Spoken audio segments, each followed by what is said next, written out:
Ranpur police સ્ટેશનની હદમાં લૂંટ સાથે બની મારામારીની ઘટના। રાણપુર તાલુકામાં અળવ ગામની સીમમાં કુંડલી અણિયાળી વચ્ચે વાડીમાં આવેલ ઘરમાં લૂંટ સાથે બની મારામારીની ઘટના।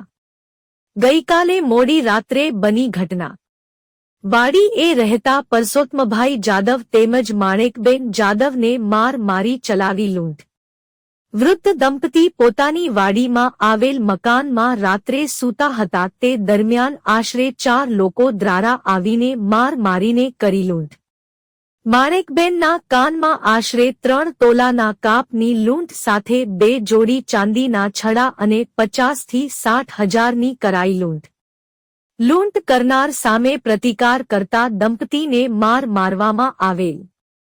પરસોત્તમભાઈના દીકરાને સવારે વાડી એ આવતા સમગ્ર હકીકત આવી બહાર। 108 મારફત ઇજાગ્રસ્ત હાલતમાં પરસોત્તમભાઈ તેમજ માણેકબેનને સારવાર માટે લાવ્યા સરકારી સોનાવાલા હોસ્પિટલ બોટાદ ખાતે। ઘટનાની જાણ થતાં રાણપુર પોલીસ પહોંચી ઘટના સ્થળ પર તપાસ હાથ ધરાઈ। સમગ્ર ઘટનાને લઈ પરસોત્તમભાઈના દીકરા વલ્લભભાઈ એ મીડિયાને આપી માહિતી। ફરાર આરોપીની ઝડપી લેવા પોલીસ દ્વારા શરૂ કરાઈ કાર્યવાહી। ઘટનાને લઈ રાણપુર પોલીસમાં નોંધાઈ ફરિયાદ। પોલીસ દ્વારા સમગ્ર ઘટનાની હકીકતને લઈ હાલ તપાસ શરૂ। વલ્લભભાઈ પરસોત્તમભાઈ।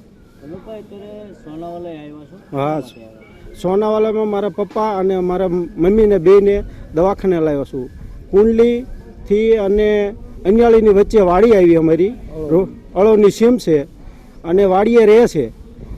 ધાબાવાળા 2 મકાન છે, અહીંયા વાડીએ રહેતા હતા। તે રાતે 1:30ના ગાળામાં 4 સંખ્યો આવ્યા, 4 જણા આવી અને માર મારી અને ડોશીમાને થી 2 ઠોળિયા હતા, 2 ઠોળિયા કાઢી ગયા અને મોબાઈલ લઈ ગયા, આધાર કાર્ડ લઈ ગયા। સોનાના ઠોળિયા, સોનાના કાપ, બુટિયા 3 તોલાના હતા, 3 તોલાના હતા અને 2 જોડી સડા લઈ ગયા ચાંદીના। અને કબાટમાં થોડાક છૂટા પડ્યા હતા, 50 થી 60 હજાર રૂપિયા એમની પાસે રાખ્યા હતા, એ લઈ ગયા અને માર બહુ માર્યો છે। ડોશમાને ખંભો ખેડવી નાખ્યો અને પેટમાં ફોટા માર્યા અને દાદાને વાહમાં બહુ માર્યા છે। ઊભા થવા ગયા તો ધક્કો દઈને દબી દીધા 2 જણાએ અને બધું ખોળે વિખણ શિખણ કરી નાખ્યું છે, બરાબર। અને વિખણ શિખણ કરી અને વિયાઈ ગયા।